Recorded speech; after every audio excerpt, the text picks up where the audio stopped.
Noi siamo ostaggio di questo passaggio a livello.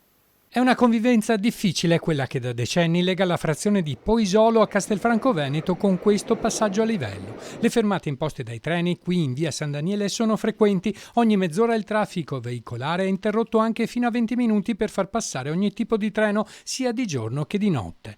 L'unico che ancora vuole combattere contro queste barriere, che da sempre hanno dettato la viabilità delle famiglie del luogo, è un operaio 23enne. Andrea, che abita poco lontano, è costretto alle volte ad allungare la strada pur di arrivare in orario a lavoro. Devo essere sempre di fretta, non posso perdere un minuto, perché se perdo 30 secondi io rimango bloccato qui e per forza devo girarmi e fare la strada più lunga per metterci meno tempo. Le persone per andare a lavorare passando da di qua molto spesso si girano, proprio fanno inversione quando trovano le sbarre chiuse. Per chi ha fretta, quando i tempi di attesa vanno oltre i 15 minuti per il passaggio di un treno merci, non rimane altro che allungare il percorso di 4 chilometri. Automobilisti in coda e disagi a non finire per lavoratori e mamme che prima di andare a lavorare devono portare i figli a scuola. Cosa ne pensa di questo passaggio a livello? Che è sempre chiuso e che fa perdere un sacco di tempo.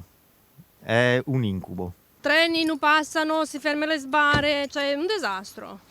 Ormai il progetto di quando sono venuta qua hanno detto che il progetto un comune ci sta per modificare, per fare qualche lavoro.